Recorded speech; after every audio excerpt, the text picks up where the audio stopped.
vamos a estar al pendiente de lo que ocurre en el Senado, vamos a estar al pendiente de esta situación en la política, pero también estamos al pendiente de lo que generan las investigaciones que ustedes publican en la revista Contralínea. Y es importante informarle a la audiencia que ya te ha concedido una entrevista la directora de Talleres Gráficos de México, la directora general Maribel Aguilera, en torno a esto de las empresas coyotes intermediarias que podrían poner en peligro incluso un proceso electoral, poner en riesgo de fraude electoral, algo tan importante como lo que se viene en el 2024, y ya te dice abiertamente que los intermediarios no deben producir materiales electorales. Las empresas intermediarias que carecen de maquinaria, oficinas y empleados, que ha consignado en una investigación Nancy Flores hace unos días, lo platicábamos aquí el lunes, materiales electorales, no deben participar, las empresas intermediarias que carecen de maquinaria, oficinas y empleados no deben participar en la producción de papelería y materiales electorales que son de alta seguridad, te señala la directora general de Talleres Gráficos de México, que además estaría Talleres Gráficos de México ofreciendo una mejor alternativa, ¿por qué no decirlo?, a estas intermediarias. Y espero que los organismos estatales, locales, no queden exhibidos por su relación a estas empresas de coyotaje, cuando hay una opción importante a través de Talleres Gráficos de México para la producción de papelería y materiales electorales, Nancy. Sí, Vicente, fíjate que en esta entrevista que sostuvimos con la directora general de Talleres Gráficos de México, Maribel Aguilera Chaires, pues ella justamente observaba esta circunstancia, que los intermediarios no pueden nunca más tener esta facultad de estar, de alguna manera podríamos decir, terciarizando el trabajo, pero más que terciarizar, pues aquí el tema es que estamos hablando de materiales de papelería que es de alta seguridad, que de hecho se considera un tema de seguridad nacional, todo esto de los materiales electorales, porque incide directamente en la democracia. Y entonces le consultábamos, pues justamente porque ellos también tienen un estudio, un análisis, donde se estaría confirmando esta información que ya había adelantado la revista Contralínea, de que al menos 3 empresas son coyotes, que se dedican al coyotaje, que no es otra cosa que esta intermediación, es decir, sus empresas son de membrete, no tienen oficinas, no tienen empleados, no tienen maquinaria, pero sí obtienen pues los contratos multimillonarios. Ya el lunes lo dábamos a conocer aquí en esta mesa de investigación Contralínea sin censura, de cómo revisamos los portales de obligaciones de transparencia de los OPLES, estos organismos públicos locales en materia electoral, y encontramos en este rastreo que hicimos 43 contrataciones, de las cuales pues implican gastos por más de 1,000 millones de pesos. 2 de esas empresas que tienen pues toda la pinta de posibles empresas fantasma, pues justamente habían obtenido contratos por 500 millones cada una. Más de 500 millones cada una. Estamos hablando no solo de sobrecostos en la producción, que digamos sería lo más barato dentro de lo malo o de todo el espectro de cosas malas que pueden pasar si se contratan este tipo de empresas, pero lo más grave es que no existe una vigilancia en todo el proceso. O sea, no existe una vigilancia en torno a la calidad ni en torno a la cantidad.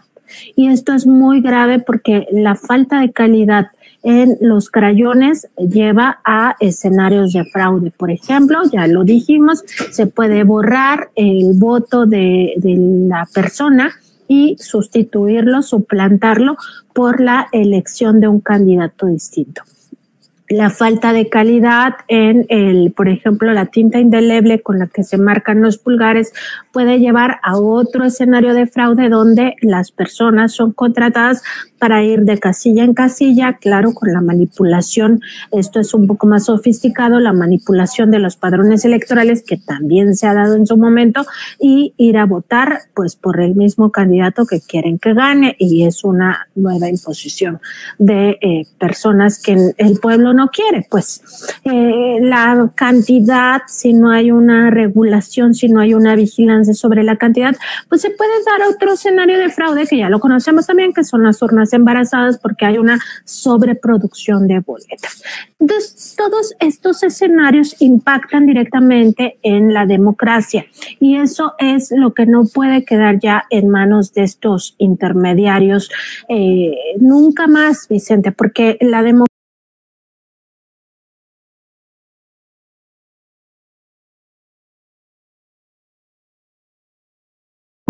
está en juego precisamente. Y bueno, ella, la directora general de Talleres Gráficos de México, dice que a partir del contrato marco, es lo que nos explicaba, se firmó en agosto un contrato marco con el Instituto Nacional Electoral, ya con Guadalupe Tadei al frente de este instituto, que es un poco también lo que nosotros abordábamos en la conferencia matutina con el presidente López Obrador, que muy probablemente este contrato marco se derivó del propio análisis que hizo el INE una vez que llegó Guadalupe Tadei a la presidencia, de decir, pues esto no puede seguir pasando. Entonces ese contrato marco es para, de alguna manera, y respetando la autonomía de los soples, invitarlos a que ellos contraten a Talleres Gráficos. Y ella decía, si en algún momento la capacidad no alcanza, que ya ampliaron toda su capacidad instalada, pero bueno, si llegaran escenarios donde se tiene que no subcontratar, porque eso también nos dijo, Talleres Gráficos no subcontrata a nadie, sino más bien generar maquila con otros y todo supervisado, pues que sean empresas con todas las de la ley, empresas sin ninguna, o más bien sin irregularidades. Y en ese contexto, decía ella, se cierra la puerta a los intermediarios, por lo menos a partir de ese contrato marco, y si los institutos electorales estatales se apegan a ese contrato marco. ¿Qué va a pasar con los estados que no han respondido? Pues que puede generarse todavía este desastre electoral, porque justamente el INE no está haciendo su parte de presionar a estos institutos y que no queden hacia la deriva. Es importante también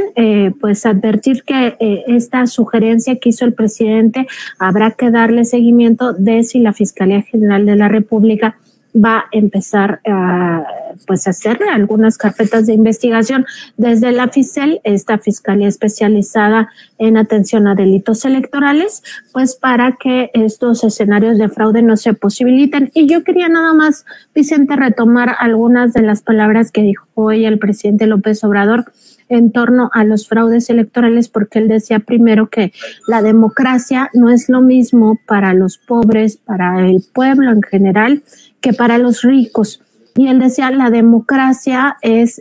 pues una forma, o más bien no una forma, sino decía que la democracia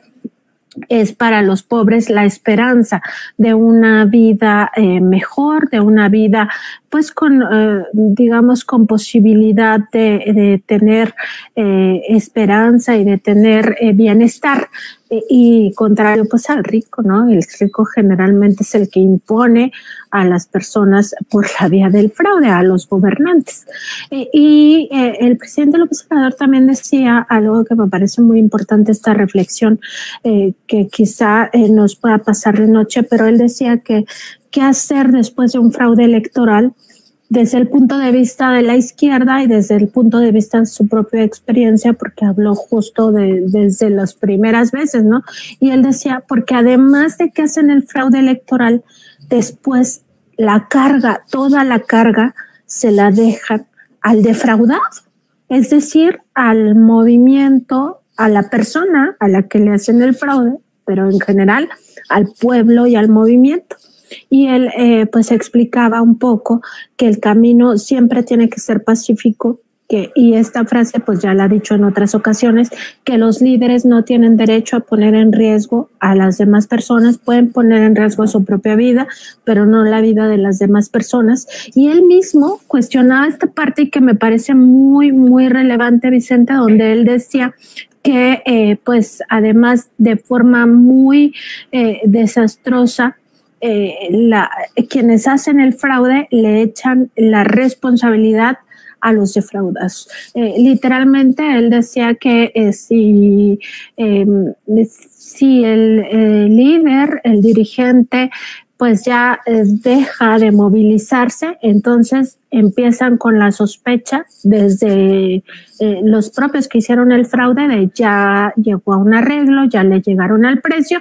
pero además si se moviliza y hay violencia, empiezan a endilgarle que es responsable y que violento. Entonces él decía qué hacer ante los fraudes, porque además de que hacen fraude o hacían fraude, el defraudado tiene que buscar la salida. Dice él, pues que para que no se desborden los movimientos, no haya violencia, no haya represión, que todo sea de manera pacífica, pues justo hay que buscar esa forma de actuar pacíficamente y sin riesgos para los demás. Entonces hay que comprender que esto es mucho más allá, Vicente, de que si las empresas ganan más de lo que deben, si cobran más, si hay sobrecostos, porque eso, digamos que dentro de todo el panorama de las cosas que están mal, sería lo menos malo, que ya de por sí es malo que se dañe al erario de la nación. El fondo es la democracia, el riesgo que se padece en la democracia por estos intermediarios, por estos coyotes, por estas empresas privadas, y de ahí la importancia también de que el propio Talleres Gráficos de México pues ya esté pues señalando que no puede nunca más participar, por lo menos desde el ámbito de Talleres Gráficos, los coyotes. Me parece muy relevante esta decisión, sobre todo que también empecemos a reflexionar en torno al valor que tiene nuestro voto, que nuestro voto vale lo mismo que el voto de los ricos, pero sobre todo que tenemos que defenderlo como pueblo, como sociedad, y rechazar todas estas pues escenarios que pudieran incidir de una manera ilegal e ilegítima en los procesos electorales, Vicente.